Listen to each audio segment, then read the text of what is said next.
What it is, what it do, and how the hell are all of you? With yours truly, PATRIOT. I'll go back with another mother love. You already know the deal. Grab your smoke, grab your drink, and lock with your boy, because we're back with another quick one. Now, this quick one is going to be a tad bit different because it's kind of it's targeted, is what it is. I'm going to say it's going to be, it's honest, it's targeted. Newsome came out again and opened his fucking cum flappers. And I say it like that because every time this man opens his fucking mouth, he puts his foot right back in that shit because he knows he went too motherfucking far. But he told the truth is what he did. Now, Eric Adams is the mayor-elect. Thank God that Mayor Bill de Blasio is the fuck out the scene. I ain't never been to New York, but I never wanted to go to New York because of Mayor Bill fucking de Blasio and Andrew fucking Cuomo. Bunch of fucking weirdos doing some real weirdo type shit and somehow getting away with it. That's the weird shit. And when I say weirdo, I mean that can be a range of things. It is an insult from me to you if you think it is. I promise you that. If I call you a weirdo and you get offended, you a fucking weirdo. Now, Newsome said, I don't have the CBSN, whatever it is, CSNBC or whatever it is, tape, but after he had a mayor with the mayor-elect Adams, he was pumped up enough to go out and say, if the mayor don't do what we want, if the mayor brings back these cops, there will be bloodshed, there will be fire, and there will be riots in these streets. And then, because Newsome knows what he said was going to go across the political sphere and probably touch TMZ, he knew I might have to walk this back because that is a veiled threat. Now, Eric Adams shook that shit like it didn't make. He called it silly. And he called his group fringe because it is fringe. Let's be very honest. We all know that the BLM and Antifa and the radical left and the LBGT fucking extreme LBGT community is we all know it's a very fringe part of the world. We know this. We know it. But it does seem to get more people all the time and seem to get bigger all the time. But in certain parts of the city, certain parts of the state, it's going to be definitely a lot smaller. That's just something we all have to recognize. Now, when you go into the inner city, and I don't mean inner city like the projects, the ghetto, I don't mean nothing like that. I mean, you go into the inner city there, where in the suburbs, where the skyscrapers and shit are, you're probably going to run across a lot more democratic liberal shit than if you go out to where the sticks and the woods are. Just the way things are, whether you want to accept it that way or not, that at least in Minnesota and the Midwest, that's how it is. Now, let me pull this up. Right here, this Fox News. This is Newsome right here. And I want to go to what he said. This man said, so when police officers murder an innocent black person and people take the streets, I'm not going to get in the way because it's the American way, he told Brian Lenez in an interview with Fox News. That's Newsome.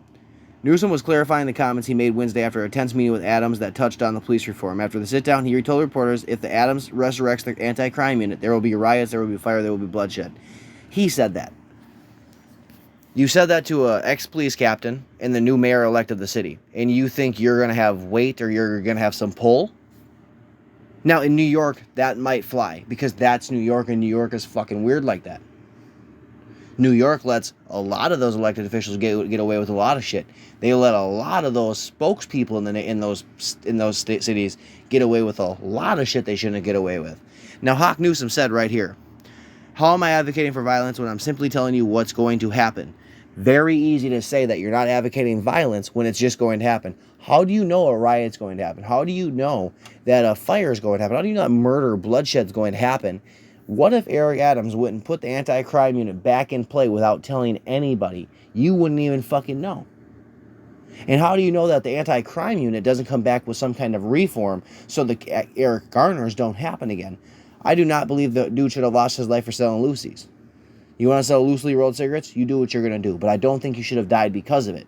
But I also am a strong believer in, if you want to fight with the cops and you get your shit rocked, what did you think was going to happen? I'm sorry, you may not see it like that. But I don't care if you do. I will happily yell back the blue, and I will happily yell fuck the police at the same time. Because I understand why police matter. I understand what they do. But I also understand that the bad ones need to be heard, need to hear, fuck the police, fuck you pigs. I understand they need to hear that. And I understand that they need to be outed.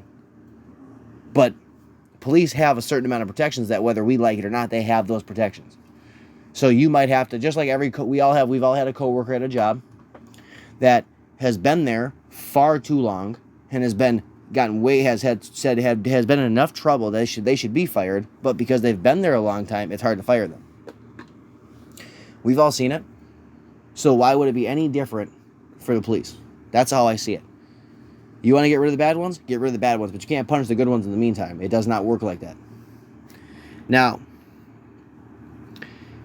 the anti-crime unit was disbanded in 2020 after several high-profile police encounters, as it says, including the 2014 death of Eric Gardner. You got rid of the anti-police crime unit in 2020 because of a case that happened in 2014. That's reaching to me. That's reaching. You're throwing shit to the wall to see what sticks. A lot of like what Joanne Reed does.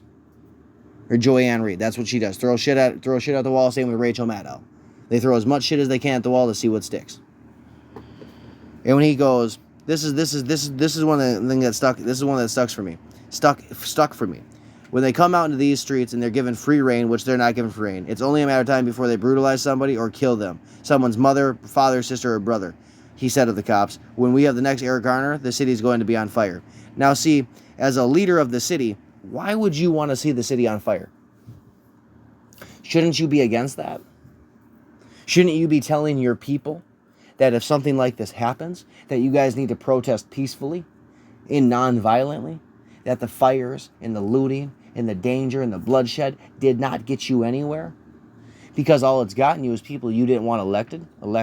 All it's got you is seats you wanted to keep, you lost them. That's what it's gotten you. But yet here we still sit talking about how police reform needs to happen. But you want to get rid of the police. You want to abolish the police and put some ragtag band of whatever you can put together on the street and then take a social worker with them. As if you think that person's going to save everybody. That's fucked up. And Hawk Newsome and other activists need to be held to the same standard that everyone else is held to. You want to make veiled threats? You want to make threats like that? Maybe you should be investigated by the FBI. Maybe not the FBI because we know that they gave up some information of Project Veritas that they shouldn't. So maybe not the FBI. But maybe the anti-crime unit should look into you. I think that would be funny. Have the anti-crime unit look into Hawk Newsome.